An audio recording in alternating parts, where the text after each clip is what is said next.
y vi volar por en medio del cielo a otro ángel que tenía el Evangelio eterno para predicarlo a los moradores de la tierra, a toda nación, tribu, lengua y pueblo.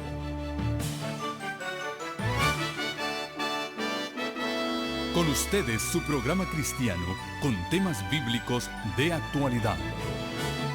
Un programa que trae al mundo la verdad presente. Este es el Evangelio eterno.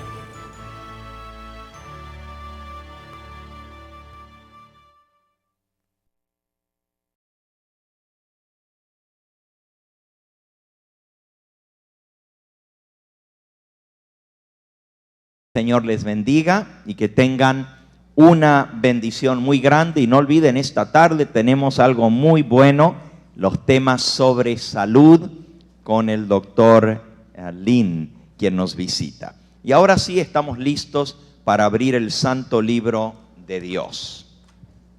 Vamos a abrir nuestra Biblia en el libro de Génesis, en el capítulo 49. Génesis 49. Ustedes saben que hemos venido estudiando ya por varias semanas las características de los 12 hijos de Jacob, los 12 patriarcas que fundaron la iglesia del Antiguo Testamento. Dios escogió a los 12 hijos de Jacob para ser cabezas de las tribus que llevan su nombre. Y a pesar de que eran hombres de pasiones fuertes, hombres de carne y hueso como tú y como yo, Dios los escogió no porque eran mejores que los demás, sino que los escogió para poder derramar su misericordia en ellos y mostrar lo que Dios puede hacer a través de aquellos que se ponen en sus brazos. Dice en el libro de Deuteronomio, en el capítulo 7. Vamos a nuestra lectura, por supuesto va a ser Génesis 49, pero en Deuteronomio 7, hablando de esto mismo, de por qué Dios escogió al pueblo de Israel, dice en el versículo 6, Deuteronomio 7, 6, porque tú eres pueblo santo para Jehová tu Dios. Jehová tu Dios te ha escogido para serle un pueblo especial, más que todos los pueblos que están sobre la faz de la tierra. No por ser vosotros mejores que todos los pueblos, os ha querido Jehová y os ha escogido, pues vosotros erais el más insignificante de todos los pueblos, sino por cuanto Jehová os amó y quiso guardar el juramento que juró a vuestros padres. Él os ha sacado con mano poderosa, os ha rescatado de servidumbre, de la mano de Faraón, rey de Egipto.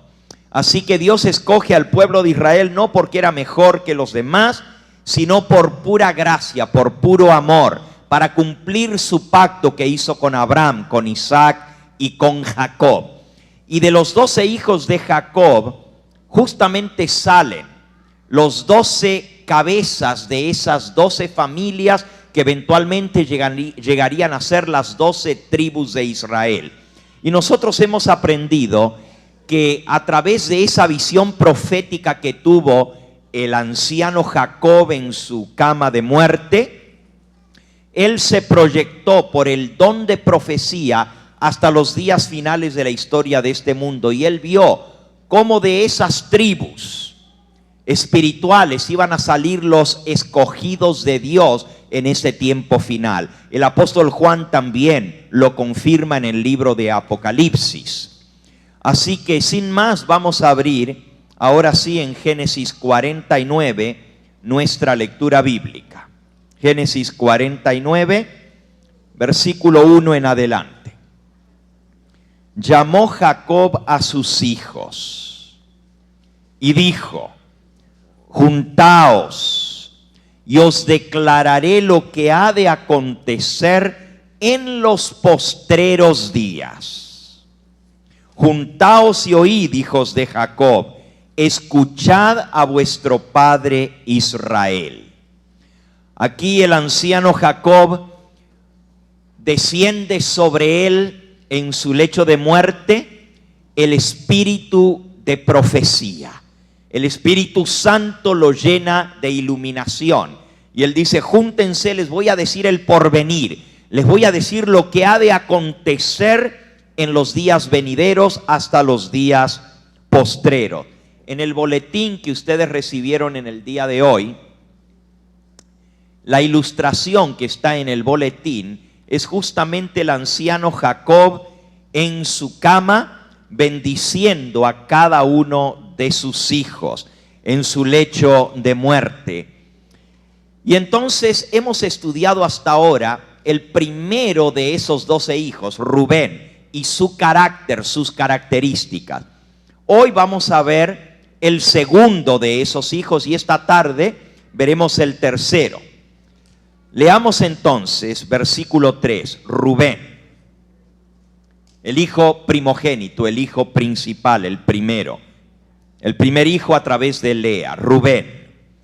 Tú eres mi primogénito, mi fortaleza, el principio de mi vigor, principal en dignidad, principal en poder, corriente como las aguas, voluble como las aguas. No serás el principal, por cuanto subiste al lecho de tu padre, te envileciste subiendo a mi estrado. Hemos estudiado el carácter de Rubén, un carácter voluble como el agua, y cómo él perdió el derecho a la primogenitura por ese horrendo pecado, incesto, que trajo vergüenza al hogar de su padre. Vimos su carácter y cómo él logró vencer para llegar a inmortalizar su nombre en las tribus de Israel, y finalmente su nombre estará escrito sobre una de las puertas de la ciudad de Dios, que tiene 12 puertas. En Apocalipsis capítulo 21 se nos dice en el versículo, esto es Apocalipsis 21, versículo 12, tenía la ciudad un muro grande y alto con 12 puertas, y en las puertas 12 ángeles, y los nombres inscritos que son los de las 12 tribus de los hijos de Israel. Así que las 12 tribus tienen su nombre escrito en las puertas de la Nueva Jerusalén. Y en Apocalipsis capítulo 7 nos dice en el versículo 3 y 4, no hagáis daño a la tierra, ni al mar, ni a los árboles, hasta que hayamos sellado en sus frentes a los siervos de nuestro Dios. Y oí el número de los sellados, 144,000 sellados de todas las tribus de los hijos de Israel. De la tribu de Judá 12,000 sellados, de la tribu de Rubén 12,000 sellados, de la tribu de Gad 12,000 sellados, de la tribu de Aser 12,000 sellados, de la tribu de Neftalí 12,000 sellados, de la tribu de Manasés 12,000 sellados, de la tribu de Simeón también 12,000 sellados, de la tribu de Leví 12,000 sellados, de la tribu de Isaacar 12,000 sellados, de la tribu de Zabulón 12,000 sellados, de la tribu de José 12,000 sellados, y de la tribu de Benjamín 12,000 sellados.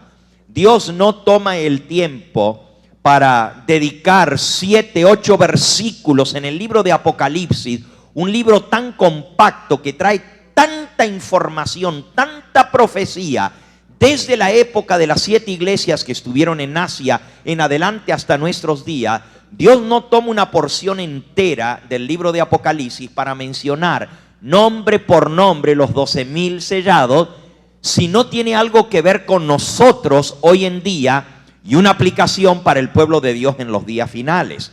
Vamos a ser sellados por tribus, y esto tiene que ver con el carácter de cada uno de los hijos de Jacob y las tribus que ellos formaron.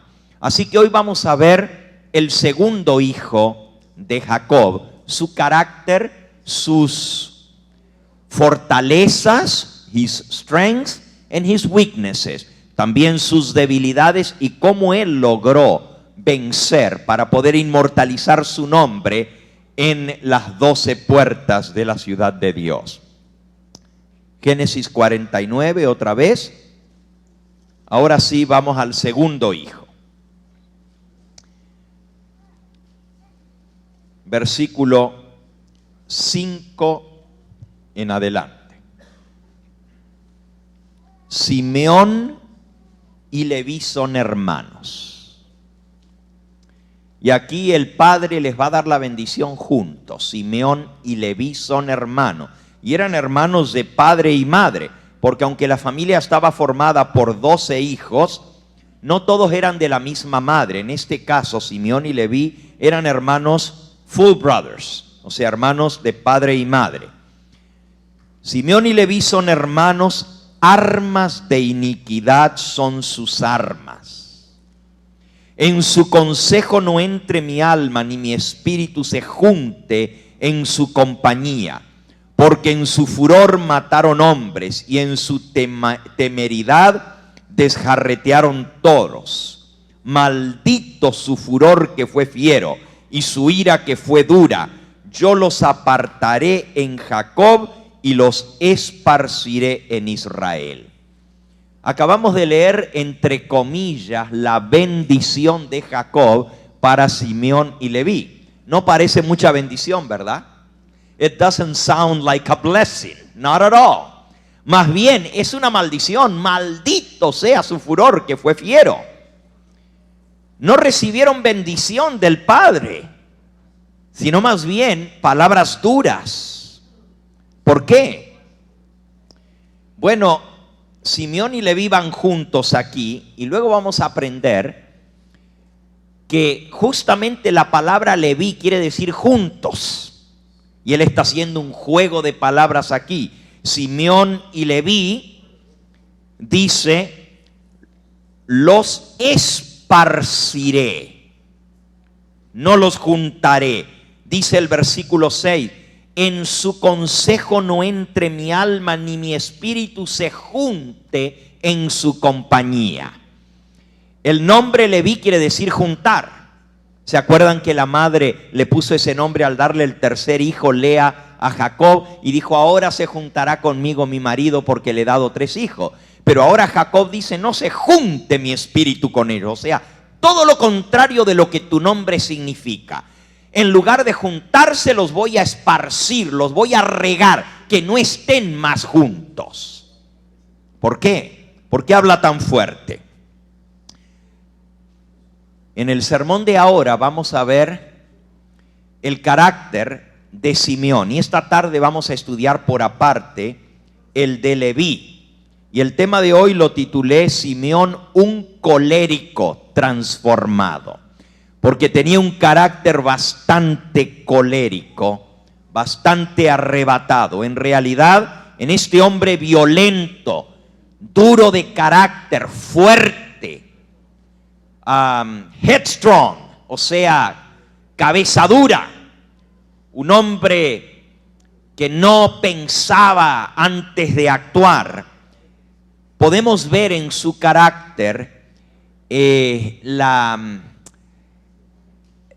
vileza de Lea, the cunning of Lea, o sea, la manera de ser de su madre, que logró lo que ella quería a través del engaño. Y por supuesto podemos ver la audacidad del engaño de su padre reflejado en el carácter de este muchacho Simeón. De Simeón no tenemos mucha información en la Biblia. Está incluido el carácter de Simeón en lo que dijo José, que ya hemos estudiado allá en Génesis capítulo 37. José, al hablarle a su padre de sus hermanos, dice el versículo 2, esta es la historia de la familia de Jacob. José, siendo edad de 17 años, apacentaba las ovejas con sus hermanos. Y el joven estaba con los hijos de Bila y con los hijos de Silpa, mujeres de su padre, e informaba José a su padre la mala fama de ellos. Aquí no se menciona a Simeón por nombre, pero todos tenían mala fama. Y José le informó a su padre, no por llevarle el chisme, por ser cuentero, sino porque él quería ver un cambio en sus hermanos. Y pensó que quizás su padre podía hacer algo en favor del cambio en ellos.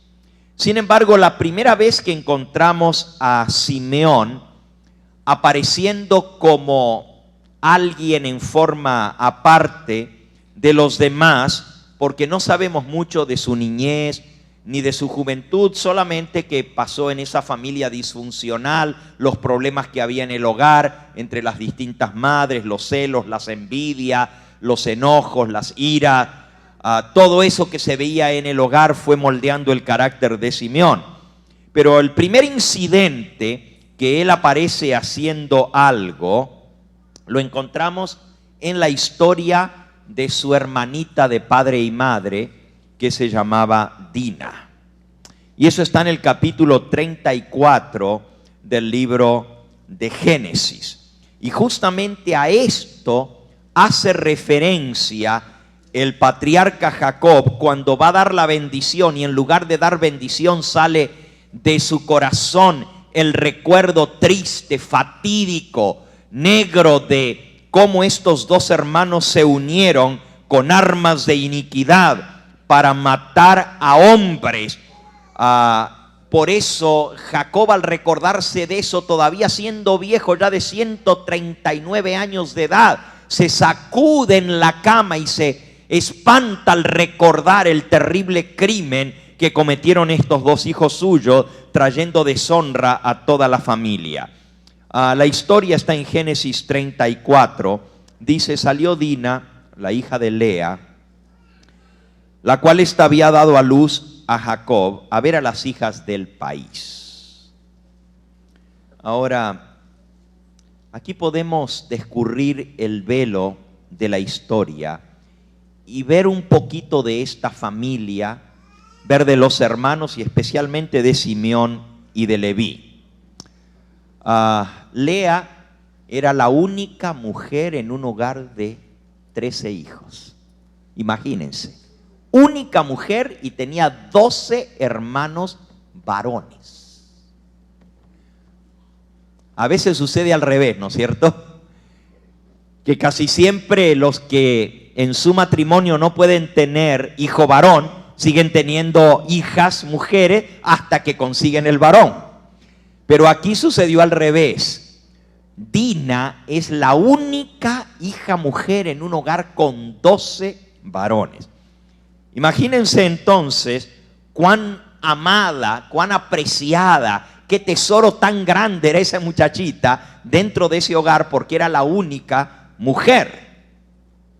Era hija de Lea, o sea, hermana de padre y madre de Simeón y Leví. Y aquí la Biblia nos dice que ella salió a ver las hijas del país. ¿Cuántas muchachas hoy en día repiten la historia de Dina? No satisfechas con la compañía de su propia gente, de su propio pueblo, de su propia familia, de los que creen y practican lo que ella practica, Dina decidió ir a buscar y a ver qué ofrecía la vida. Fue a la ciudad a ver qué podía aprender con las hijas del país. O sea, se fue de su casa a hacer amigas con las muchachas de la ciudad más cercana. Aunque ellos vivían en el campo, eran pastores de ovejas, trabajaban el campo, ella se fue a la ciudad para buscar aventura. Así pasa con muchas muchachas hoy en día.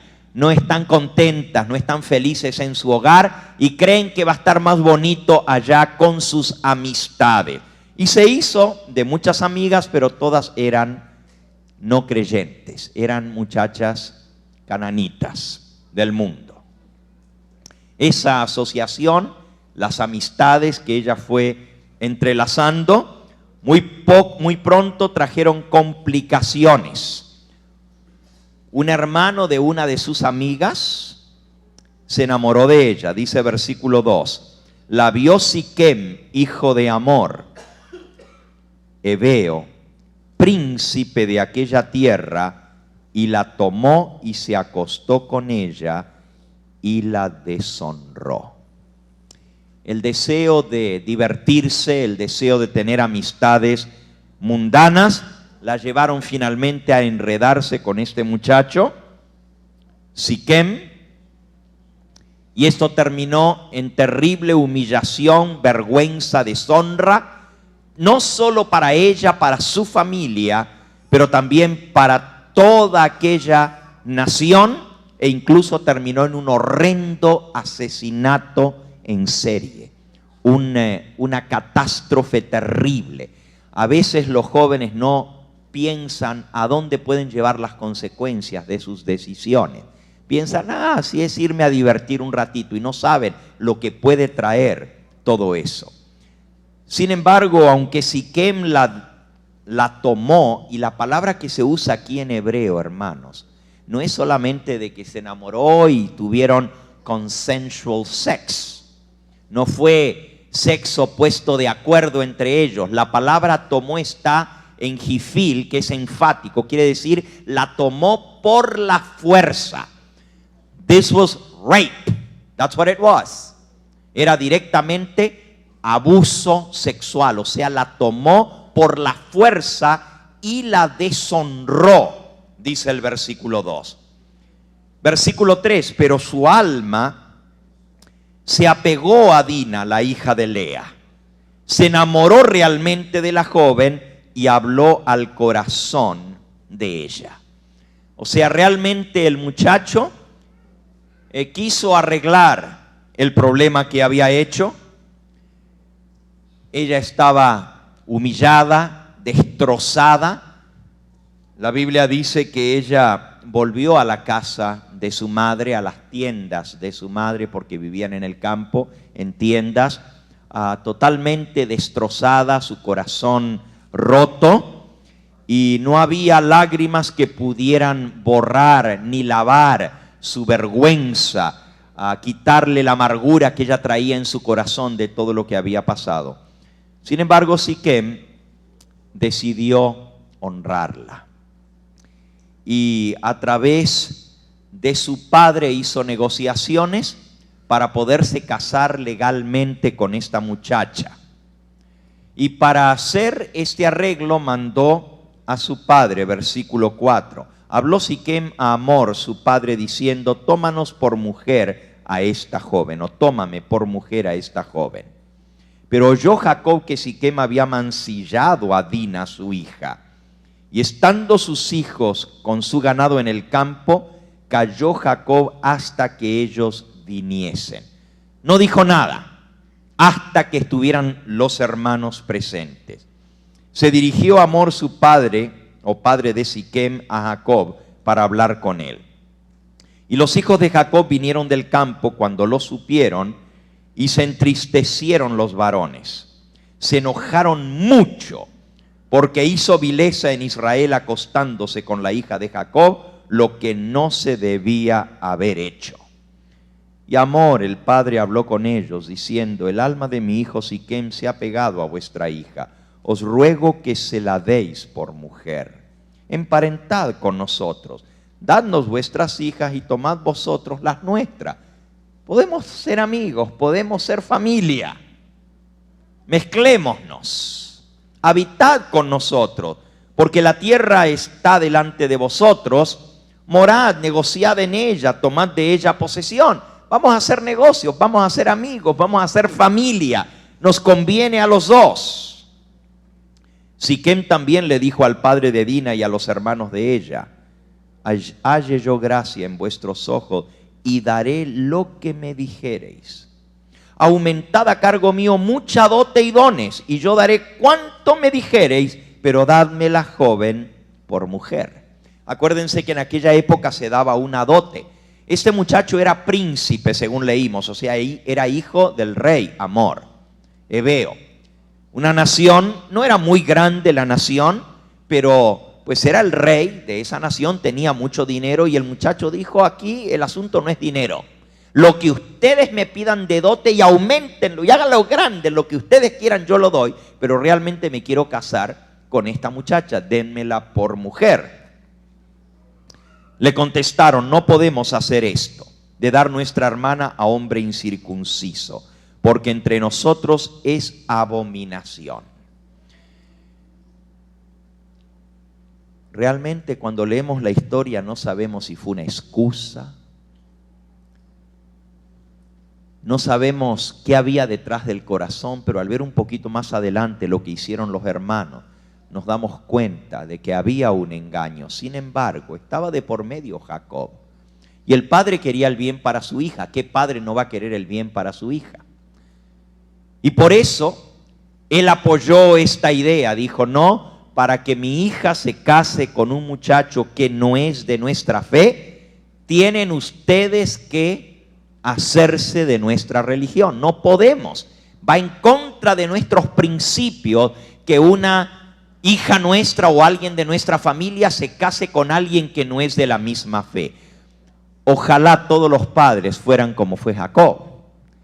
Ojalá todos los jóvenes aprendieran esta lección. Desde el mismo comienzo Dios dijo que no debían emparentarse, ni casarse, ni mezclar la simiente de Dios con la simiente de los pueblos paganos.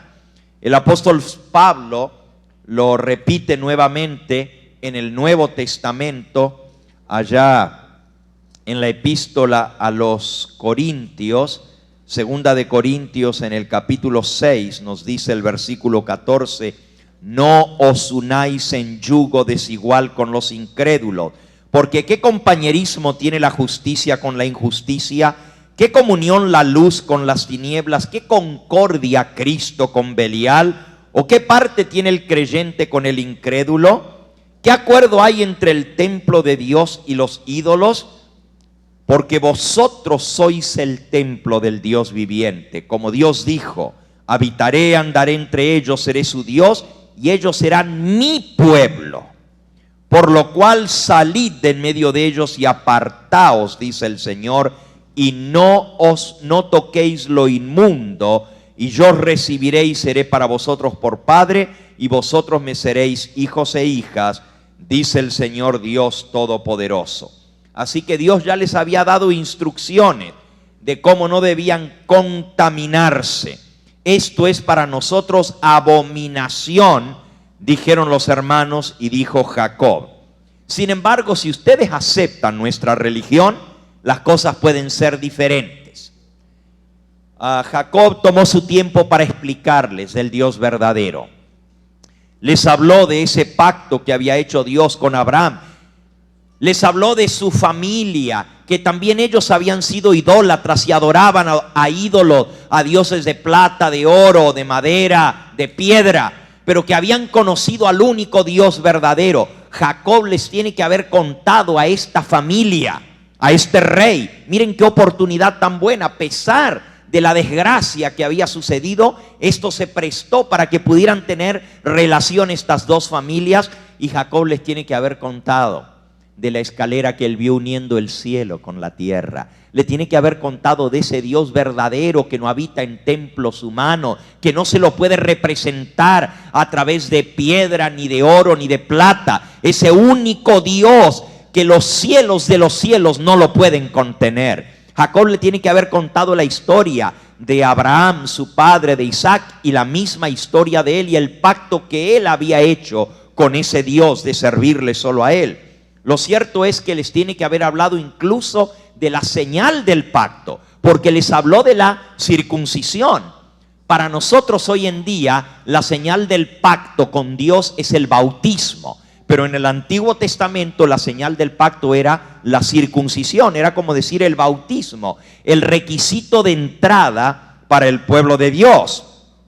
Dice el versículo 15, con esta condición os complaceremos, si habéis de ser como nosotros, o sea, si aceptáis nuestra religión para creer lo que nosotros creemos, entonces que se circuncide entre vosotros todo varón, y entonces podremos darles nuestras hijas y tomaremos nosotros las vuestras y habitaremos con vosotros y seremos un solo pueblo.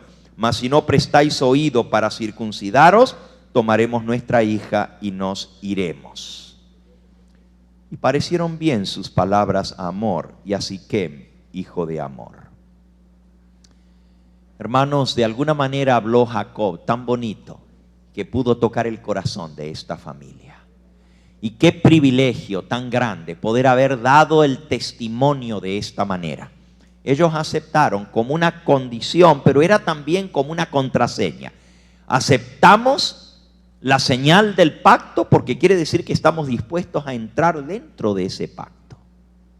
Queremos ser parte del pacto que Dios hizo con Abraham, Isaac y Jacob. Queremos ser un pueblo con ustedes. Se hizo el acuerdo. Y dice el versículo 19, y no tardó el joven en hacer aquello, porque la hija de Jacob le había agradado y él era más distinguido, el más distinguido de toda la casa de su padre, era el príncipe, el hijo del rey. Entonces Hamor y Siquem su hijo vinieron a la puerta de la ciudad y hablaron a los varones de su ciudad diciendo: estos varones son pacíficos con nosotros, habitarán en el país, traficarán en él. He aquí la tierra es bastante ancha para ellos, nosotros tomaremos sus hijos por mujeres, sus hijas por mujeres, y les daremos las nuestras. Mas con esta condición consentirán estos hombres en habitar con nosotros, para que seamos un solo pueblo. Que se circuncide todo varón entre nosotros, así como ellos son circuncidados. La señal del pacto para ser un pueblo: tenemos que aceptar su Dios, tenemos que aceptar el bautismo, o sea, tenemos que ser parte del mismo pueblo y la creencia y la fe de ellos. Versículo 24, obedecieron a Hamor y Siquem, su hijo. Obedecieron a Hamor y Siquem, su hijo, todos los que salían por la puerta de la ciudad, y circuncidaron a todo varón a cuantos salían por la puerta de su ciudad. Pero sucedió que al tercer día, cuando sentían ellos el mayor dolor, dos de los hijos de Jacob, Simeón y Leví, hermanos de padre y madre de Dina, tomaron cada uno su espada, vinieron contra la ciudad que estaba desprevenida y mataron a todo varón. Y a Hamor y a Siquem su hijo los mataron a filo de espada. Y tomaron a Dina de casa de Siquem y se fueron. Y los hijos de Jacob vinieron a los muertos y saquearon la ciudad, por cuanto habían amancillado a su hermana. Tomaron sus ovejas, sus vacas, sus asnos, todo lo que había en la ciudad y en el campo, y a todos sus bienes, y llevaron cautivos a todos sus niños y a sus mujeres, y robaron todo lo que había en casa. Ahora, hermanos, lo que estamos leyendo es algo tan ruin, tan vil, tan horrendo, que uno dice: ¿cómo puede estar esto escrito en la Biblia? Y ser la historia de Leví, el padre de la tribu de los sacerdotes del pueblo de Israel. ¿Y cómo puede ser esto la historia de este asesinato en serie, en masa, genocidio, aniquilar a todos los hombres de una ciudad-estado, porque era un país, ciudad-estado, incluyendo al rey y al príncipe y a todos los varones de la ciudad? Dejaron solamente a los niños y las mujeres con vida. Y les robaron todo, les saquearon todo y los llevaron incluso esclavos a las mujeres y a los niños. Qué cosa tan horrible. Cuando uno lee esto, uno dice: ¿qué clase de gente era esta? Pues amigos, eran hombres como nosotros. Cuando se va sembrando el odio, el rencor, la envidia, los celos en el corazón desde la más tierna edad, en ese hogar dividido con 4 mujeres que se odiaban entre sí,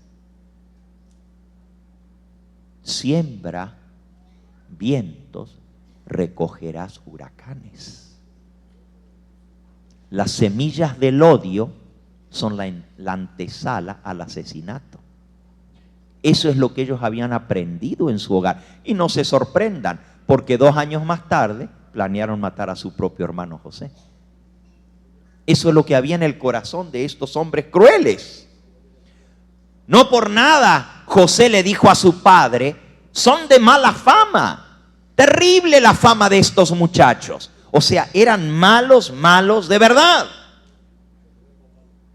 Y hermanos, cuando Jacob se da cuenta, versículo 30, dijo Jacob a Simeón y a Leví: me habéis turbado con hacerme abominable a los moradores de esta tierra, el cananeo y el fereceo. Y teniendo yo pocos hombres, se juntarán contra mí, me atacarán y seré destruido yo y mi casa. Pero ellos respondieron: ¿había él de tratar a nuestra hermana como una prostituta? ¿Quién se creía que era él para tratar a nuestra hermana como una ramera? La única explicación que dieron para haber matado, y la Biblia no dice cuántos fueron, pero posiblemente eran cientos de hombres o miles, no sabemos cuán grande era la ciudad de Amor. Pero lo que justificó el asesinato en masa, y hermanos, no solamente eran crueles, pero eran cobardes. Este Simeón, y saben, en la Biblia siempre se lo menciona a él primero en relación con este crimen. Él fue el cabecilla. Leví se juntó a él, como dice su nombre, juntado. Leví quiere decir juntado. Pero el que es la cabeza, la máquina que planeó todo esto fue Simeón. Y saben, es terrible cuando uno lee esto. No es solamente crueldad, es cobardía, porque se aprovecharon de que los hombres estaban circuncidados en el peor dolor, dice la Biblia, al tercer día, cuando el que está operado, circuncidado, ni una sábana le puede tocar del dolor. No se puede ni vendar la herida hasta que cicatrice un poco. Y ahí se aprovecharon cuando los hombres estaban inútiles, indefensos. Se metieron en la ciudad y los asesinaron a sangre fría, a espada. Enrojecieron su espada con sangre uno tras otro. ¿Qué crimen tan horrendo? Por eso el viejo Jacob, cuando está en su cama de muerte y les toca dar la bendición a estos 2 muchachos, no pudo pensar en nada bueno que decir. Lo único que dijo: armas de iniquidad son sus armas. En su consejo no entre mi alma. Mi espíritu no se junte en su compañía, porque en su furor mataron hombres. Y uno dice: pero ¿y cómo este hombre puede llegar a ser el padre? Gracias, mi hija, gracias. ¿Cómo este hombre puede llegar a ser el padre de una tribu, del pueblo escogido de Dios? Como leímos hace un momento, pueblo santo. ¿Qué tiene de santo todo esto? Hermanos, es terrible. Esta historia negra ensucia los anales del pueblo de Dios. Y el principal en esto fue Simeón. Y fíjense que los motivos que había para hacer este asesinato en masa fue solamente por la indiscreción de un muchacho. O sea, el muchacho hizo mal, está bien. También Dina había hecho mal, se había ido de su casa. Se había ido a la ciudad, una muchacha soltera que andaba buscando allá. No es que le estemos echando la culpa a Dina de un abuso sexual, de un rape. Nunca el rape, la víctima tiene la culpa, obviamente. Pero en muchos casos se preparan las circunstancias. Parece una muchacha sola, lejos de su familia, metida en la casa. Aprovechó el muchacho. Eso no pensaron ellos. ¿Por qué no culparon a su hermanita por haberse ido sola por allá donde no le tocaba estar? Y hermanos, en esto nos muestra el carácter vengativo de Simeón, arrebatado, justiciero diríamos, que toma la justicia en sus manos, pero lo hace peor, porque un mal acto no da lugar para otro acto peor. O sea, ¿qué excusa puede tener una persona para responder de esta manera? Es algo terrible. Y lo único que dieron como razón es: no tendrían que haberle hecho a nuestra hermana. ¿Quién era él para tratar a nuestra hermana como una prostituta? La ética de su conducta estaba regulada por lo que él interpretaba de la situación. Y en este incidente nos revela a Simeón como un hombre apasionado, un hombre celoso por el honor y los derechos de su familia, rápido en resentirse por la menor injuria, defendiendo el honor de su pueblo, como un hombre poseído de crueldad inexplicable, que no encuentra límites a lo malo. No hay razón que le valga. Engañoso, porque todo esto lo planearon. No fue que cuando se dieron cuenta ahora es la oportunidad. Aún desde el comienzo ellos fueron los que dijeron que se circunciden, porque estaban planeando el asesinato con tiempo. Alguien truculento, alguien que no para ante ninguna circunstancia. Y hermanos, traer tanto daño a él, a su familia, a su padre y al nombre de Dios. Imagínense lo que iban a creer ahora los pueblos de alrededor. Esta gente se quisieron hacer de la religión de ellos y los asesinaron a todos. ¿Qué clase de gente son estos? Ahora, denle a Simeón el beneficio de que lo hizo por un motivo muy loable: defender el honor de su hermana. Y eso era suficiente para engaño, para asesinato premeditado. Pero esa era la actitud de Simeón, así era él. Mis hermanos, y lo que lo hace más terrible, y esto es algo increíble casi lo que les voy a decir, que el mismo Simeón, más adelante, véanlo por favor en Génesis 46. Ahora sí viene la paradoja increíble. Génesis 46, versículo. Déjenme antes de darle el versículo. Simeón salió en defensa del honor de la familia. No se podía casar su hermanita con un hombre incircunciso, porque no eran de la religión verdadera, porque no tenían la verdad, porque no eran del pueblo de Dios. Miren lo que él mismo fue a hacer. Génesis 46, 10.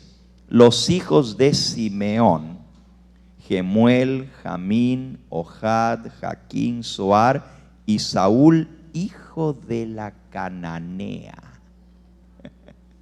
El mismo que fue a asesinar a un pueblo entero para que su hermana no se casara con un cananeo, ahora él mismo se fue y se buscó una mujer cananea y se metió con una cananea. Y parece que no era su única esposa, porque dice Saúl, hijo de la cananea. No sé si notaron. ¿Lo vieron?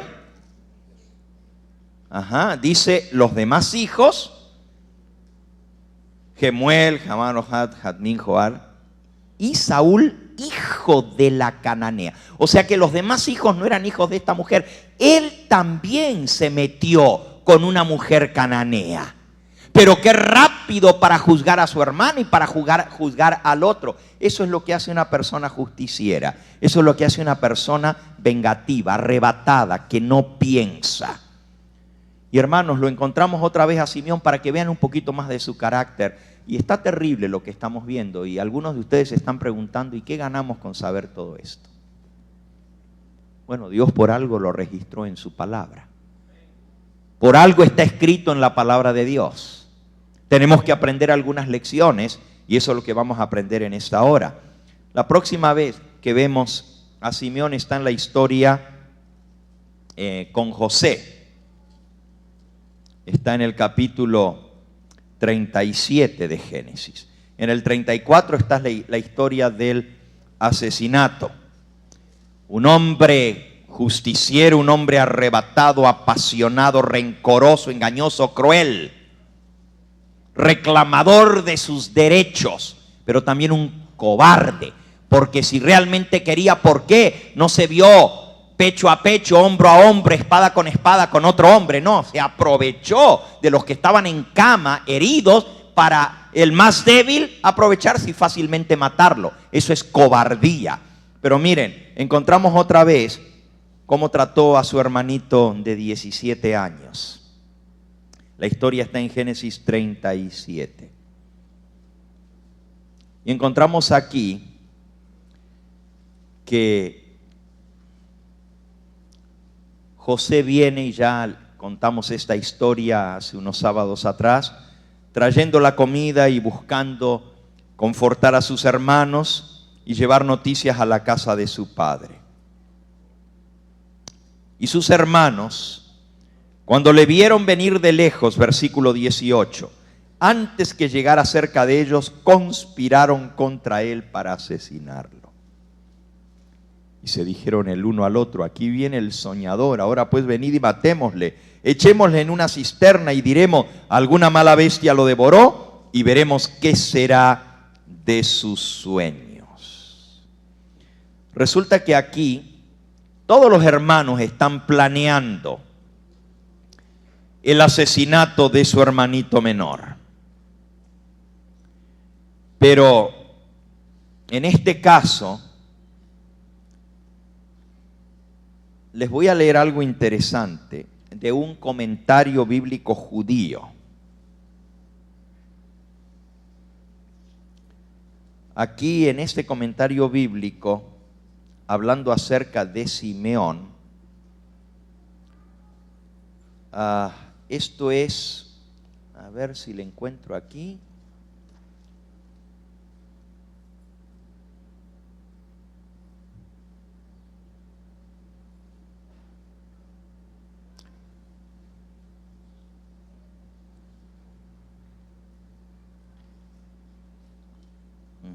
Es un Targum.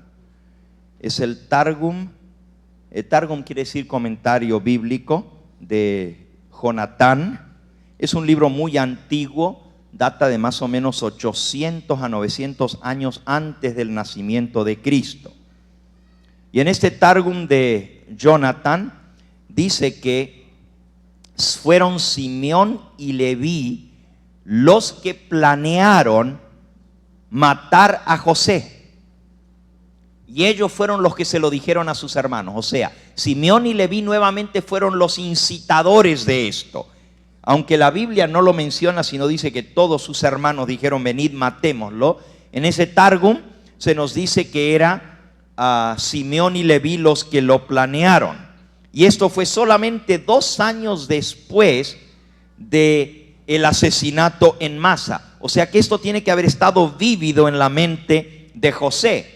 Él tenía 15 años cuando sucedió el asesinato de Siquem y su familia, y ahora con 17 años ve la crueldad en el rostro de sus hermanos. Dice allí el versículo 21: cuando Rubén oyó esto, lo libró de sus manos y dijo: no lo matemos. Y les dijo Rubén: echadlo en esa cisterna, no os manchéis con sangre las manos, no pongáis manos sobre él. Pero él pensaba librarlo de sus manos para hacerlo volver a su padre. Sucedió pues que cuando llegó José a sus hermanos, ellos quitaron a José su túnica, la túnica de colores que tenía sobre sí, le tomaron, le echaron a la cisterna. La cisterna estaba vacía, no tenía agua. Y después se sentaron a comer pan, y alzando los ojos miraron, y aquí una compañía de ismaelitas que venía de Galaad. Sus camellos traían aromas, bálsamo y mirra, e iban a llevarlo a Egipto. Entonces Judá le dijo a sus hermanos: ¿qué provecho hay que matemos a nuestro hermano, encubramos su muerte? Venid, vendámoslos a los ismaelitas, y no sea nuestra mano sobre él, porque él es nuestro hermano, nuestra propia carne. Y sus hermanos convinieron con él. Ahora, hermanos, en esta historia nuevamente encontramos a José siendo vendido por sus hermanos. Elena de White menciona que José miró en el rostro de cada uno de esos sus hermanos, buscando aunque sea una mirada que le dijera que había compasión por él. Mientras ellos lo estaban atando, y saben que fue justamente Simeón el que lo ató para echarlo a la cisterna. Y eso lo vamos a ver un poquito más adelante en el capítulo 42. Simeón era el más cruel, parece, de todos, el más implacable. Elena de White dice que lo único que vio en los ojos de sus hermanos fue crueldad. Era como que no tenían sentimientos, y José comenzó a suplicarles, a llorar delante de ellos. Por favor, no lo hagan, por favor, piensen en su padre. Les ruego, son mis hermanos, ¿cómo me pueden hacer esto? Nada sirvió. Cuanto más suplicaba, más cruel se ponía el rostro de cada uno de sus hermanos. Y luego que lo echaron en la cisterna, se sentaron a comer la misma comida que él había traído. Aquí podemos ver nuevamente el carácter de Simeón y de Leví. Ahora, es interesante que cuando José recibe a sus hermanos en Egipto, y vamos ahora a la historia en el capítulo 42, los hermanos de José vienen a buscar alimento.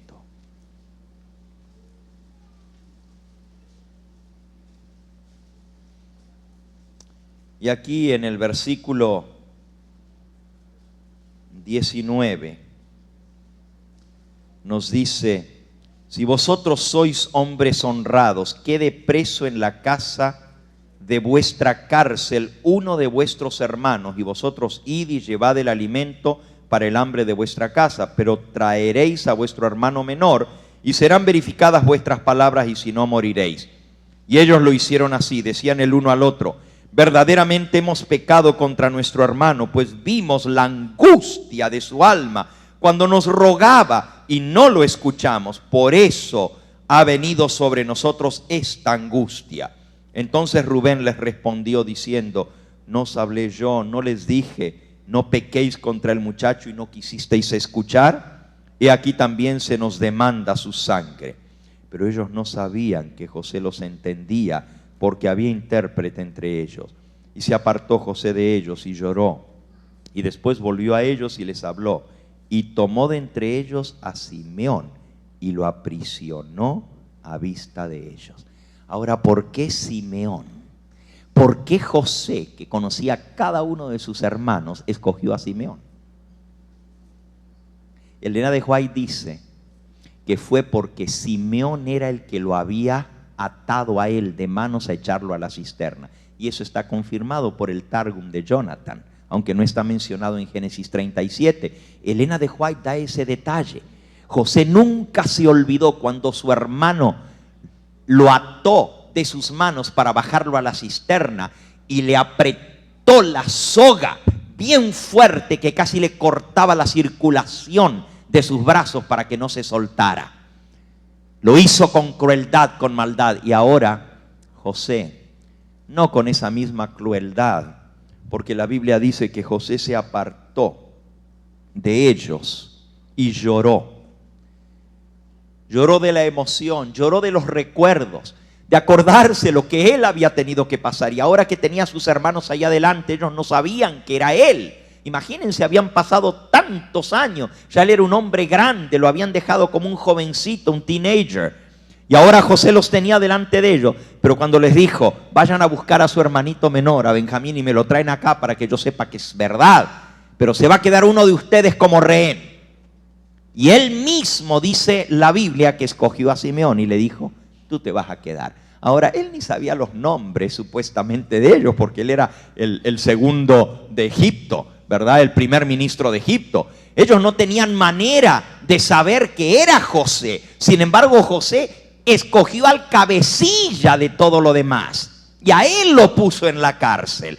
O sea que por eso fue que Rubén dijo, esto viene por algo contra nosotros. Esto cae por algo porque nuestro hermanito nos rogó, nos suplicó que por favor no le hiciéramos eso. Y cuanto más nos rogaba, ustedes no me quisieron hacer caso, dijo Rubén. Y él sabía que era Simeón. Y ahora Simeón va a la cárcel. Ahora, hermanos, algunas personas son tan crueles y son tan malas que están mejor en la cárcel que fuera. Porque estando fuera hacen más daño que estando en la cárcel. Ahora, no es que Simeón todos sus años había sido tan cruel. Sin embargo, lo encontramos haciendo muchas cosas. Por ejemplo, engañando a su padre por tantos años. Nunca le dijo la verdad. Ninguno de los hermanos se atrevió a decirle la verdad al padre. O sea que su corazón realmente no había cambiado, porque si hubiera estado arrepentido de lo que hizo, hubiera confesado su pecado a su padre, pero no lo había confesado hasta que no se vieron bajo la obligación de hacerlo. Por eso José lo echó a la cárcel y allí lo dejó. ¿Cuánto tiempo pasó en la cárcel? ¿Cuánto? ¿Cuánto? ¿7 qué?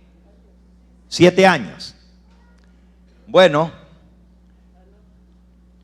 la Biblia dice en el capítulo 43, el hambre era grande en la tierra, y aconteció que cuando acabaron de comer el trigo que trajeron de Egipto, dijo su padre, volved y comprar para nosotros un poco de alimento.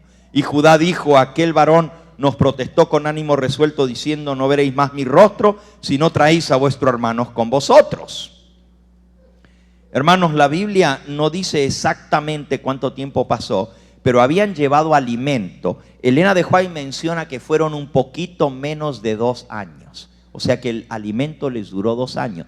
Prácticamente, y Jacob también dice, perdí a un hijo el primero y ahora el otro también lo perdí porque se quedó en Egipto. Y ahora me quieren llevar otra vez a este otro. Esta es una desgracia para mí. Hacía casi 2 años que no veía a su otro hijo, a Simeón. O sea que Simeón se pasó bastante tiempo en la cárcel. Y déjenme decirles, cuando José lo mandó a atar, José se aseguró que lo ataran de la misma manera como él había atado a José. No era por maldad ni venganza, porque José no tenía esos sentimientos en su corazón. Él era el hombre más rico de Egipto después de Faraón. No tenía necesidad de esa venganza, al contrario. Al contrario, sus hermanos pensaban que él todavía quería vengarse. Fíjense que cuando se muere Jacob, en Génesis 50, dice el versículo 15, viendo los hermanos de José que su padre era muerto, dijeron, quizás ahora nos va a aborrecer José y nos va a dar el pago de todo el mal que le hicimos. Y enviaron a decirle a José, tu padre mandó antes de que se muriera diciendo, díganle a José, te ruego que perdones ahora la maldad de tus hermanos y su pecado, porque mal te trataron. Por tanto, ahora te rogamos que perdones la maldad de los siervos del Dios de tu padre. Y José lloró mientras hablaban. Y esta vez lloró de dolor, de ver que todavía no se daban cuenta de su verdadero corazón.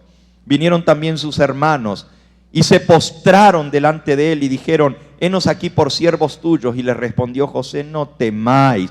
¿Yo soy acaso Dios?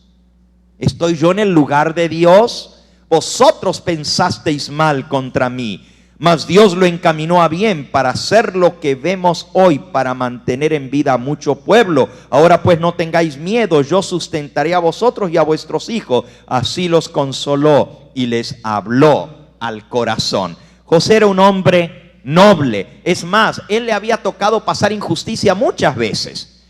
Porque la primera vez fue vendido por sus hermanos por nada malo que había hecho, solo porque lo odiaban. Pero la otra vez, por portarse bien en la casa de su amo, Potifar, y por no querer caer en la tentación que la mujer de Potifar le ofrecía a cambio de honores, de dinero y de callar el pecado, porque él se apartó del pecado, fue acusado injustamente, fue echado en la cárcel él. Otra vez, 7 años tuvo que estar en la cárcel.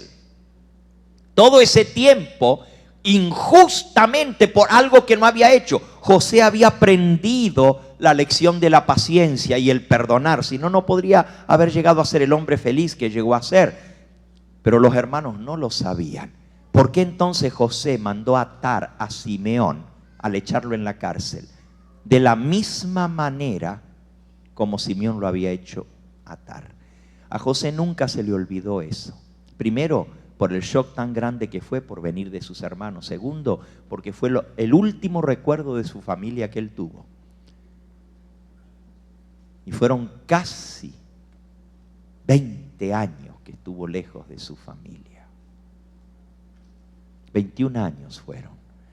Lo único que él se acordaba, lo último, era eso. Se acordaba el rostro de Simeón como un pedernal, suplicándole, llorándole, y el hombre con el odio en su corazón, y cómo le apretaba más la soga, y él le decía: por favor, me estás rompiendo la muñeca, te ruego que no me apretes tanto. Y más fuerte se la apretaba a Simeón. Recuerden, era un hombre cruel, era un hombre que no pensaba lo que hacía, arrebatado. Así como mató a gente inocente que no tenían nada que ver, gente buena, pacífica, que lo único que hicieron fue aceptar la religión de Abraham, de Isaac y de Jacob, y los asesinó Simeón a sangre fría. Ahora contra su propio hermano lo quería ver muerto. Por eso José le ajustó la cuerda y se la puso bien fuerte detrás cuando lo mandó a la cárcel, para que Simeón se recordase y quizás así pudiera meditar. Y saben, hermanos, santo remedio. Los 2 años que pasó Simeón en la cárcel fueron mucho tiempo para reflexionar, mucho tiempo para pensar.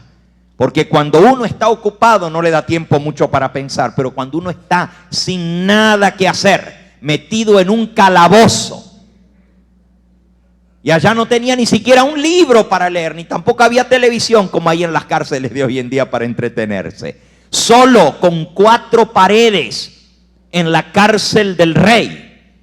Tuvo mucho tiempo para meditar, para pensar en todo lo que había sido su vida. Un hecho tras otro de maldad y tristeza. Las palabras de Rubén: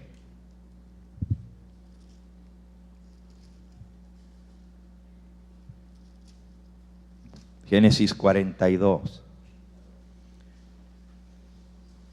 Dijeron los hermanos, versículo 21, verdaderamente hemos pecado contra nuestro hermano, pues vimos la angustia de su alma cuando nos rogaba y no lo escuchamos. Por eso ha venido sobre nosotros esta angustia. Y Rubén dijo: yo no les dije, no pequéis contra el joven, y no quisisteis escuchar, y aquí también se nos demanda su sangre. Ellos tenían muy en claro que esto era de parte de Dios, porque ellos no sabían que era José. Pensaron: Dios ahora está haciendo justicia. Y saben, Elena de White dice que esos 2 años que Simeón se pasó en la cárcel fueron los años que hicieron la diferencia. Así como Moisés tuvo que estar 40 años en el desierto para aprender a ser manso y humilde, a Simeón le tomó 2 años en un calabozo para aprender su lección. Y Elena de White dice que cuando salió del calabozo fue un hombre completamente distinto, ya no era el mismo. Era un hombre totalmente cambiado. Ojalá tuviéramos tiempo para seguir la historia de José, pero la vamos a seguir viendo en pedacitos, porque la historia de José está relacionada con todos los hermanos, y recién vamos por el segundo hermano, que es Simeón. Déjenme avanzar un poquito más porque ya el tiempo ha transcurrido. Así como Simeón y su carácter, así era la tribu que lleva su nombre. Después del Éxodo, Israel fue censado al pie del monte Sinaí. Y encontramos nosotros que la tribu de Simeón, lo pueden ver en el libro,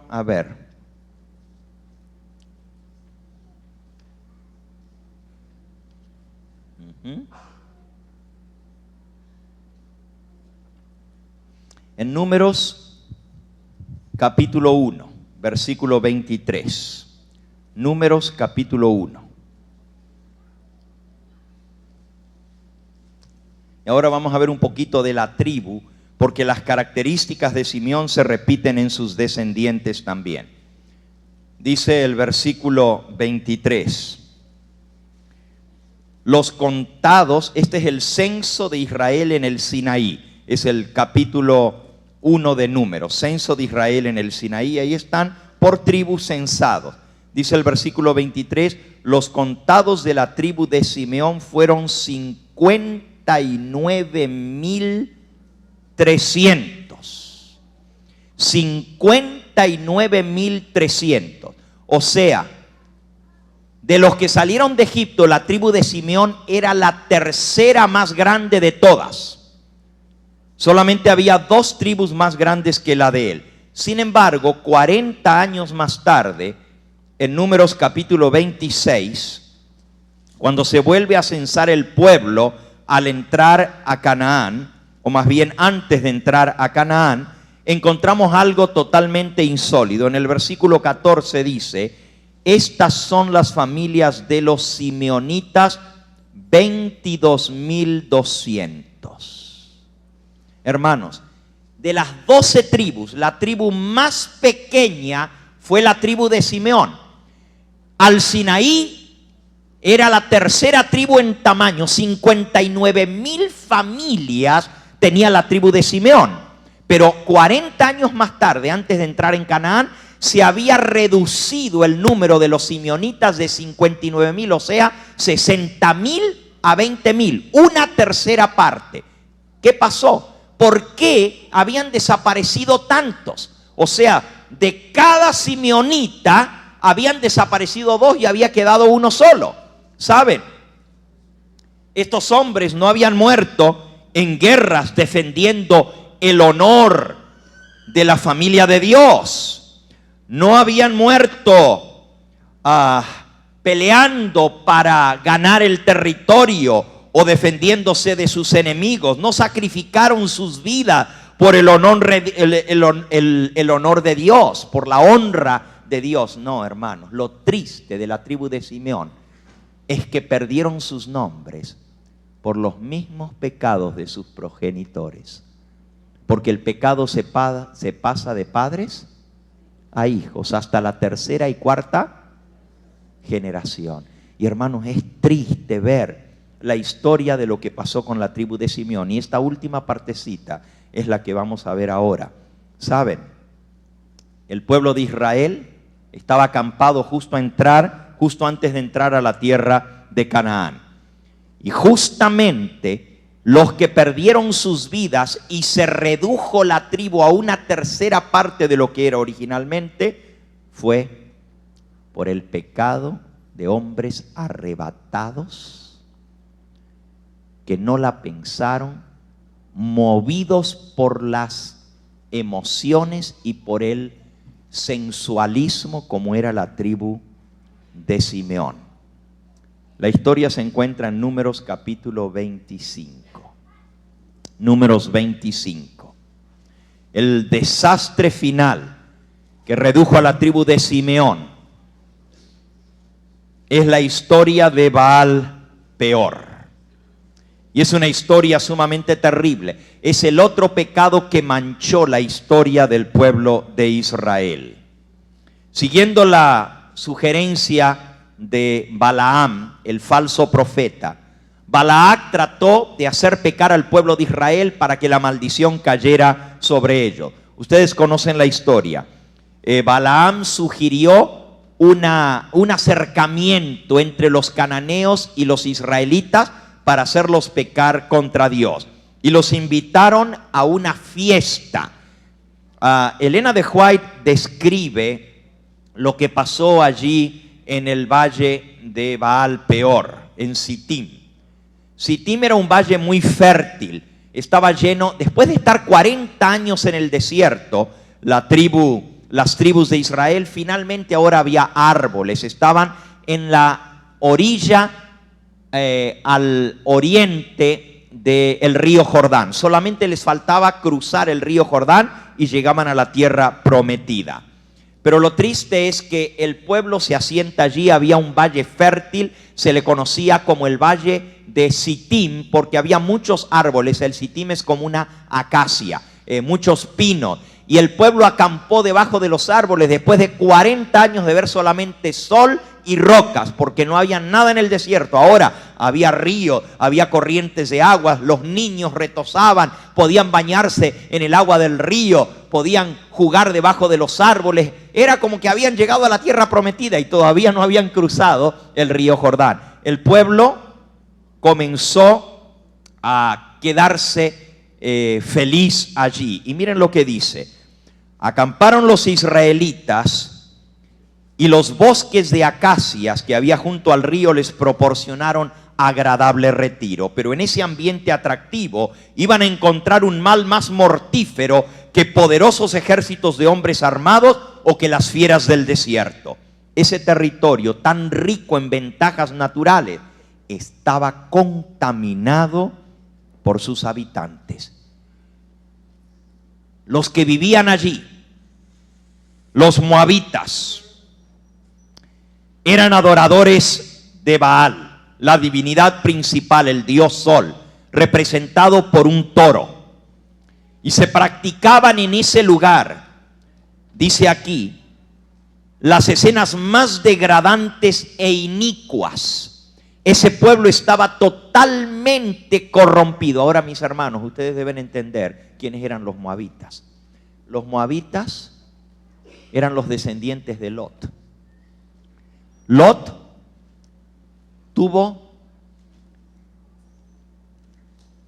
relaciones con sus dos hijas y de allí salieron dos pueblos, los amonitas y los moabitas, descendientes directamente del sobrino de Abraham. O sea que estaban emparentados, pero estas naciones habían caído en una terrible apostasía, habían caído en una idolatría increíble, adoraban al dios Sol. Y dice aquí, las escenas más degradantes y inicuas eran parte del culto al dios Sol. Por doquiera se encontraban lugares notorios por su idolatría, por su libertinaje. Los nombres mismos de las ciudades sugerían vileza y la corrupción del pueblo. Hermanos, era un pueblo totalmente entregado a los vicios, totalmente entregado a la corrupción. Es más, parte del culto era la prostitución. La misma prostitución se celebraba como parte de la adoración a Baal. Hasta tenían sexo al aire libre y hacían orgías al aire libre. Hombres, mujeres, hombres con hombres. Era una suciedad increíble. El pueblo de Israel al principio no quiso saber nada con esta gente. Pero con el tiempo de tanto estar allí esperando el poder cruzar y la conquista de Canaán, la influencia corruptora fue metiéndose poco a poco. Fíjense lo que dice Elena de White. La mente de ellos se familiarizó con los pensamientos viles, los que le eran sugeridos constantemente por lo que veían a su alrededor. La vida cómoda e inactiva produjo sus efectos desmoralizadores y casi inconscientemente se fueron alejando de Dios y llegaron a una condición en la cual iban a sucumbir fácilmente a la tentación. Y aquí viene la historia de la tribu de Simeón, hermanos, porque fue la más afectada en esto. Ahora yo quiero que ustedes sepan algo, que lo que estamos leyendo es el capítulo 41 de Patriarcas y Profetas, que se titula Apostasía junto al Jordán. Yo no sé cuántos de ustedes han escuchado la serie que yo preparé hace algunos años atrás, titulada Israel en tipo y antitipo. Pero si algunos de ustedes la ha escuchado, ustedes saben cuán importante es ese paralelo profético. La iglesia adventista está repitiendo la historia del pueblo de Israel de antaño. Paso por paso. Elena de White dice que nosotros estamos repitiendo la historia desde la salida de Egipto hasta la entrada a Canaán. Cada episodio de la historia nosotros la hemos pasado como pueblo adventista. Y les voy a decir algo más.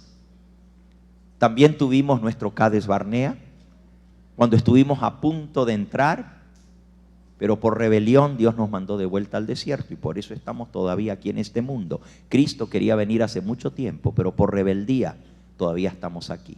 Estamos dando vuelta por este desierto y ahora mismo estamos en Sittim. Y esto les digo para que ustedes entiendan lo importante de lo que estamos viendo ahora. Es más, yo veo que el tiempo ha transcurrido y esto es tan y tan importante que yo creo que yo tengo que dedicarle más tiempo que 5 minutos que me quedan. Yo creo que esta tarde yo iba a hablar de la tribu de Leví, pero yo creo que yo voy a terminar la tribu de Simeón. Total, nadie nos corre, tenemos tiempo. Cuando normalmente voy a una iglesia a dar una semana de oración, miren que correr, porque solamente tengo una semana y tengo que cubrir el material de una semana, pero como aquí estoy en mi iglesia, no tengo apuro. Puedo quedarme en un tema y desarrollarlo más a fondo, así la serie va a estar más completa. Miren, esta tarde vamos a estudiar este capítulo de la historia de la tribu de Simeón y ustedes van a descubrir algo increíble y vamos a ver también el secreto de cómo ellos lograron la victoria, porque hermanos, cuando uno lee algo así, y lo que hemos hablado hoy es tan negativo, tan sucio, tan degradante, que uno dice, bueno, vine a la iglesia a escuchar de crímenes, vine a la iglesia a escuchar de prostitución, vine a la iglesia a escuchar de tantas cosas feas. ¿De qué me puede ayudar todo esto? En primer lugar, y con esto voy a terminar, no voy a seguir el tema de Simeón, sino que lo vamos a terminar esta tarde con tranquilidad. En primer lugar, a través de esto Dios nos muestra que cuando Él escoge a sus hijos, Él no busca lo mejor. Porque si Él escogiera lo mejor de este mundo, podrían decir, pero es que mira, Dios comenzó con buen material, así cualquiera. Pero cuando Dios escoge a sus hijos para hacerlo su pueblo, Él escoge lo peor de lo peor. Y de eso que es la escoria, de eso que es la basura, que nadie daría nada porque es material inservible, Dios saca algo para gloria y honra de su nombre. O sea, nadie necesita sentir que no tiene esperanza, que su vida es tal, que sus pecados son tantos, que sus debilidades carnales y humanas son tan terribles que no puede llegar a vencer. Porque Simeón, un hombre violento, un hombre de pasiones desordenadas, llegó a inmortalizar su nombre en una de las puertas de la ciudad de Dios. Si Simeón, aunque le costó 2 años de cárcel metido en un calabozo para poder reflexionar de su vida y lograr ese cambio, pero si él lo logró por la gracia de Cristo Jesús, todos nosotros podemos ser triunfadores.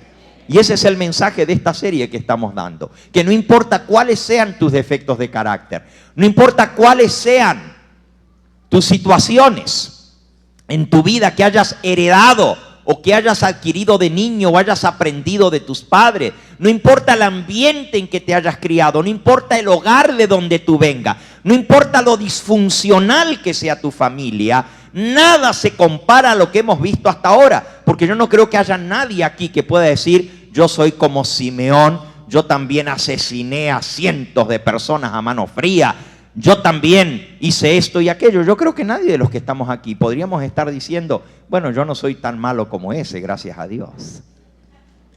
Pero Dios muestra que si Él puede tomar lo peor de lo peor y transformarlo para su gloria, Él puede hacer lo mismo con cualquiera de nosotros.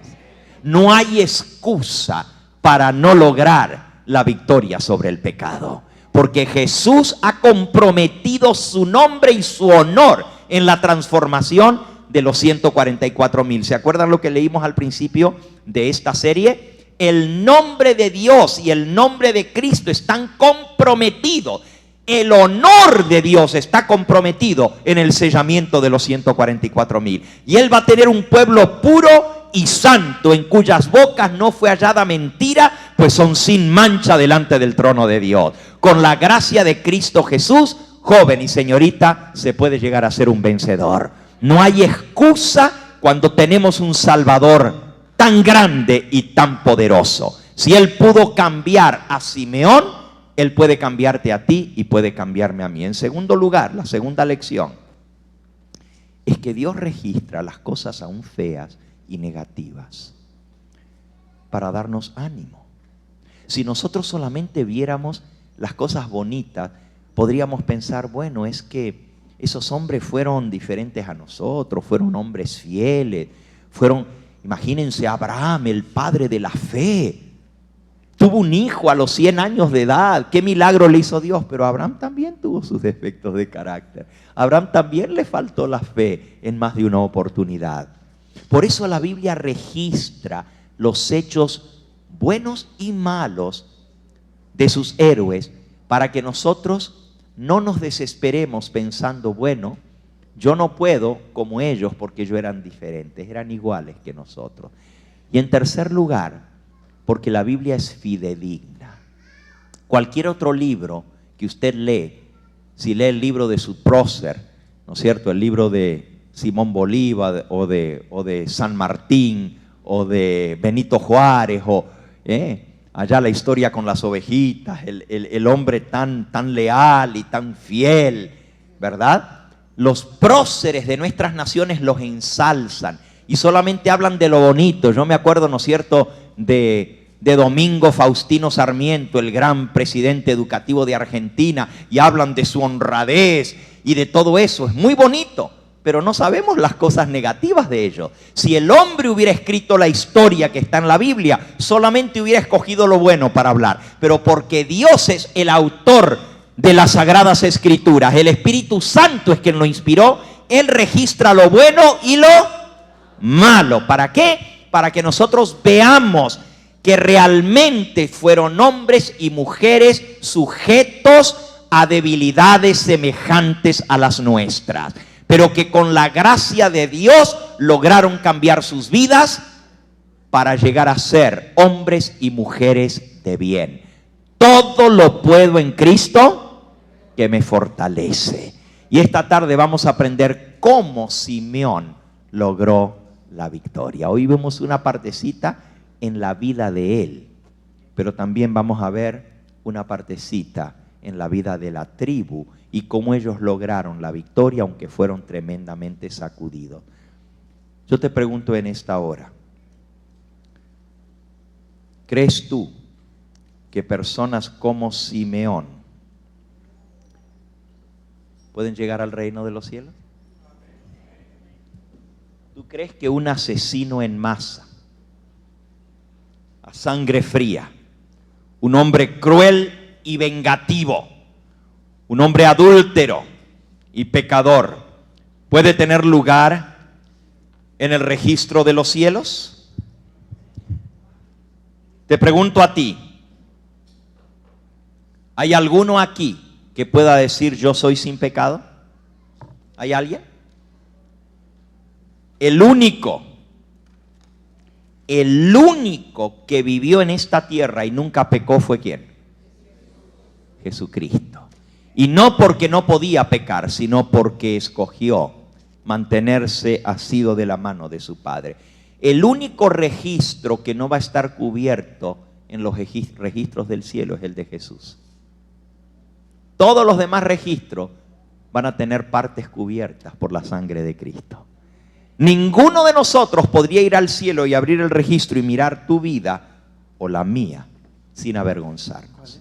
Porque aún los más santos que estamos aquí tenemos cosas que nos darían vergüenza que los demás supieran, de cosas que han sucedido en nuestra vida o de defectos de carácter que yo tengo y que ustedes tienen.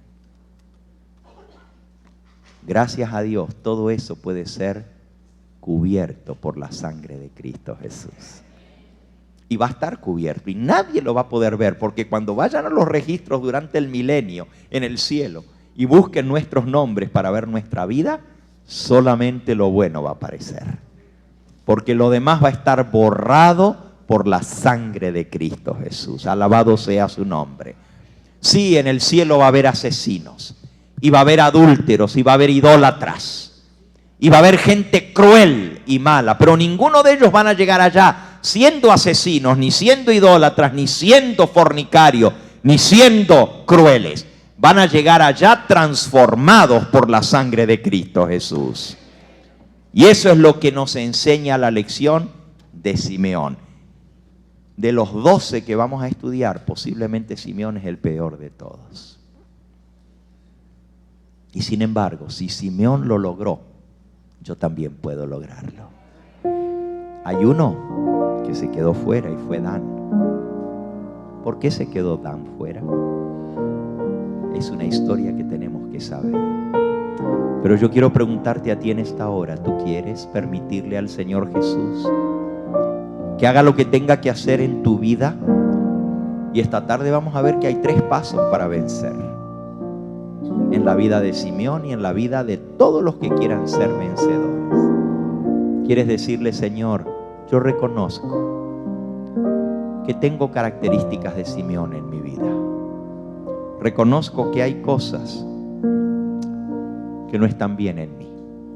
Y yo sé que tú puedes limpiarme y lavarme con la sangre de Cristo. ¿Quieres ser salvo de toda maldad? ¿Quieres? Tan solo hay poder en Jesús. ¿Quieres ser libre de orgullo y pasión? Tan solo hay poder ¿en quién? En Jesús. Sin igual poder en la sangre que Él vertió. Busca por favor conmigo el himno número 290. Y vamos a concluir en esta hora entonando las 3 estrofas de este himno. Hay poder, sin igual poder en la sangre que Él vertió. Vamos a ponernos en pie para cantar juntos este himno.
Antes de orar, quisiera preguntar si hay alguno aquí en esta hora que aún no ha tomado esa señal del pacto de salvación con Cristo para ser parte del pueblo escogido de Dios. Vimos hoy que en el Antiguo Testamento la señal del pacto de pertenecer al pueblo de Dios era la circuncisión. Hoy en día es el bautismo. Y Cristo dijo: el que creyere y fuere bautizado será salvo. Nosotros vamos a tener el próximo domingo Una hermosa ceremonia bautismal. Hay varios de ustedes que están esperando ese día porque desean ser bautizados en un río. De mañana de noche vamos a ir a pasar ese día juntos de esparcimiento, pero por la mañana lo primero que vamos a hacer al llegar a ese lugar es tener la ceremonia bautismal para aquellos que quieren sellar su vida con el Señor Jesús a través del bautismo y lo quieren hacer en el río. Así que yo quisiera en esta hora orar especialmente por aquellos que están haciendo planes de hacer ese pacto de salvación con Cristo Jesús. Dice el himno: ven y ser salvo podrás en su amor. Tan solo hay poder en Jesús. ¿Cuántos de los que están aquí todavía nunca han tomado ese paso tan importante como es el paso del bautismo para sellar tu vida con Jesús? Y quisieras decir: pastor, ora por mí, yo sé que Dios me está llamando, yo sé que tengo que tomar esa decisión y quiero hacerlo pronto, que Dios me ayude. ¿Hay alguien aquí que aún no ha sido bautizado? ¿Quisieras levantar tu mano? Amén, el Señor te bendiga, joven, y a ti también, y a ti también, y a ti también. ¿Alguien más aquí que aún no ha tomado el paso del bautismo, como estos jovencitos que están aquí? ¿Alguien más? Allá, en la parte de arriba, el Señor te bendiga. Veo varias manos que se están levantando. Si nunca has sido bautizado, Jesús te está llamando a ser parte de su pueblo escogido. No tienes que ser bueno, lo que tienes que ser es pecador para venir a Jesús.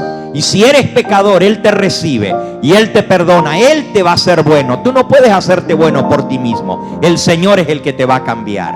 Quizás hay alguien aquí que fue una vez bautizado, pero por cosas que no valen la pena recordar, se apartó del camino del Señor, se enfrió en las cosas de Dios y necesita volver otra vez a los caminos del Señor y hacer un nuevo pacto con Cristo.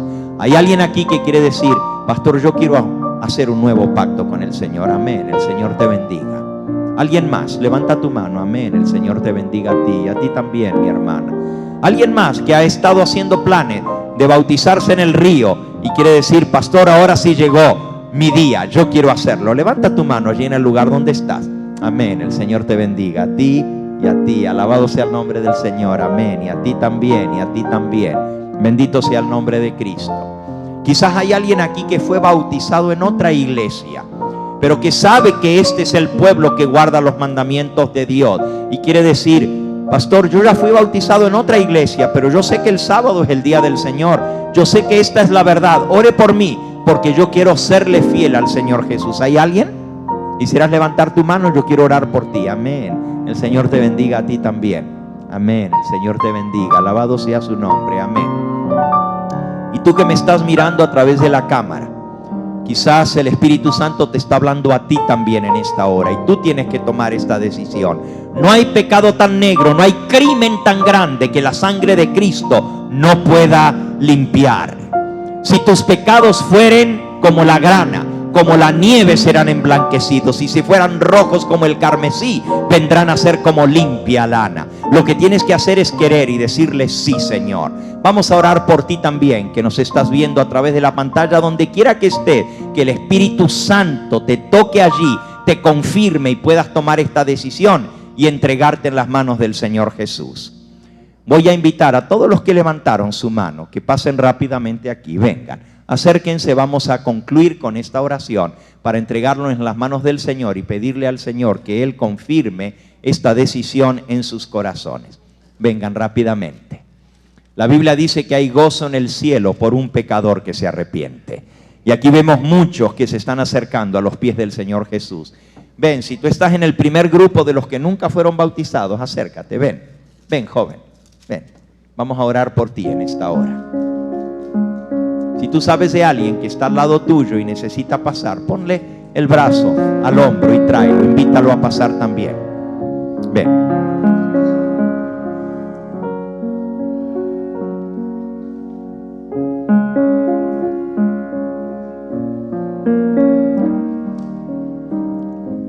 Gloria a Dios por cada una de estas preciosas almas que han venido aquí. Si tú estás haciendo planes de bautizarte en el río la próxima semana, en las tarjetitas que te vamos a entregar, a las tarjetitas amarillas, ¿no están? Bueno, aunque sea en un papelito, me ponen su nombre, por favor. Cada alma es preciosa para Cristo. Cada uno de ustedes son almas que el Señor está llamando para ser parte de su pueblo. El Señor te bendiga, mi hermano. El Señor te bendiga a ti, Carlos, también. A cada uno de ustedes.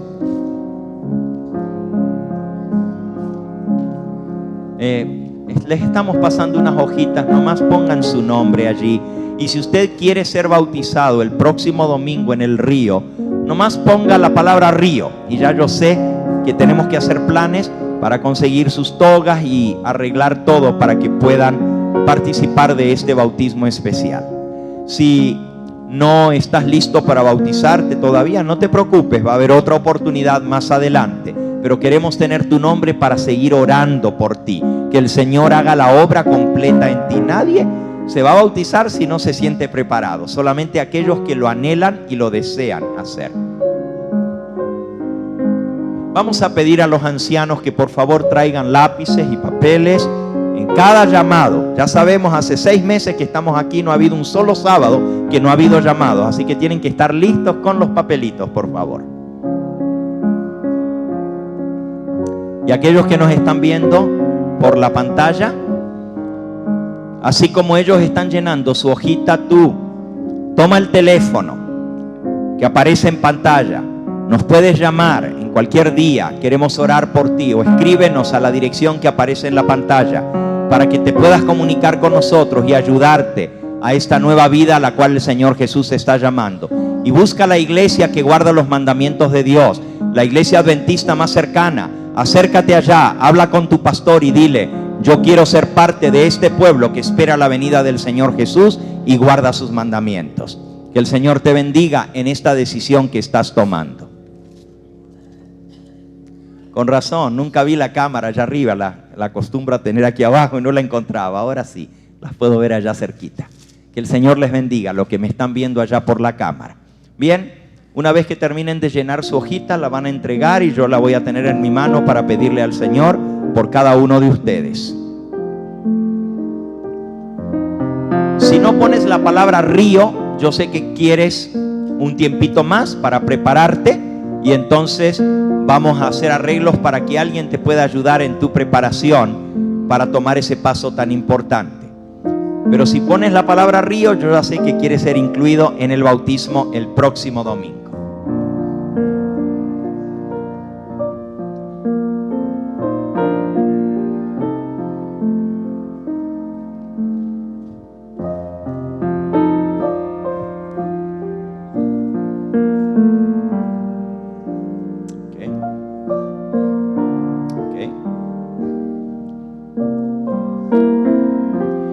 El próximo sábado les vamos a entregar un mapita de cómo llegar al lugar. Queremos que hagan planes desde ahora. Va a ser un día de esparcimiento todo el día. Es un lugar muy bonito, hay árboles, hay para que los niños se bañen. Es en el río, en el parque de Azusa. Y les vamos a dar un mapita de cómo llegar. Algunos de los que se quieren bautizar nos están diciendo que quisiera que se haga un poquito más tarde el bautismo, para poder estar a tiempo, porque algunos trabajan por la mañana. Así que ya el sábado que viene les vamos a dar bien la instrucción. Vamos a llamarles a cada uno de ustedes para estar seguros de que podrán estar allí. Y entonces ya el sábado que viene les daremos las instrucciones. Pero hagan planes también de pasar todo el domingo allá, de llevar ropa para bañarse en el río. Ya está haciendo bastante calor. Y si no, pues sus sándwiches para comer allá y sentarse debajo de los árboles y poder pasar un día de compañerismo y de esparcimiento. Queremos que lleven su familia, sus niños, puedan correr y retozar allá y pasar un día felices juntos y también conocernos mejor. Y si tú que me ves a través de la pantalla estás en el área de California y quieres venir a pasar el próximo fin de semana con nosotros, te invitamos a que lo hagas. El próximo viernes vamos a estar siguiendo esta serie de temas. Escuchen bien, porque esto es algo nuevo. El próximo viernes voy a dar la tribu de Leví. Y le estaba diciendo yo a Leo hoy que es el tema más importante de todos los que voy a dar en la serie, el de Leví. Lo voy a dar el próximo viernes a las 7:30 de la noche. De ahora en adelante vamos a estar teniendo cultos los viernes. Los jóvenes van a pasar la sociedad de jóvenes los sábados por la tarde, comenzando el próximo sábado. Este sábado todavía estaremos aquí con la clase del doctor Lin, pero ya la próxima semana los jóvenes van a tener la sociedad de jóvenes el sábado por la tarde y el sermón del pastor Gambetta va a ser el viernes por la noche. Así que hagan planes y hagan correr la voz para que no se pierdan los temas de esta serie especial. Muy bien, vamos a orar. Si me dan las tarjetitas, quisiera tenerlas en mi mano para poder orar. No las vacías, solamente las. Ok, gracias. Muchas gracias.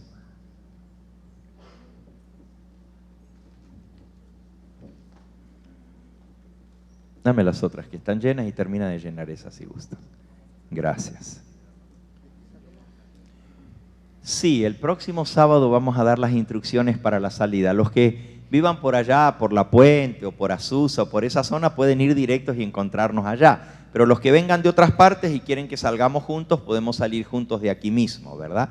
Ya les daremos las instrucciones el sábado próximo. Vamos a inclinar el rostro para orar. Nuestro Padre y nuestro Dios, en esta hora tú nos has hablado a través de tu palabra. Hemos visto, Señor, lo malo que es buscar amistades mundanas que nos pueden llevar por el mal camino. Hemos visto la triste historia de Dina y los resultados de tomar decisiones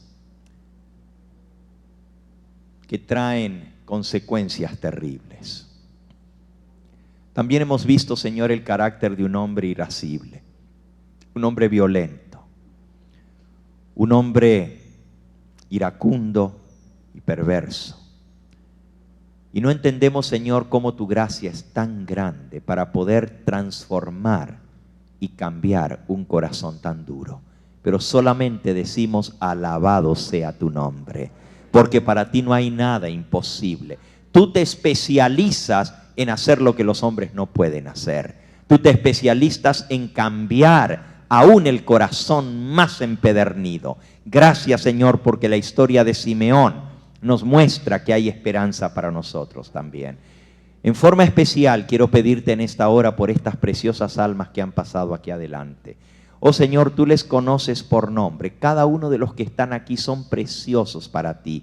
Algunos han venido porque quieren sellar su vida contigo a través del bautismo. Otros quieren renovar su pacto contigo porque te han fallado. Te hemos fallado, Señor.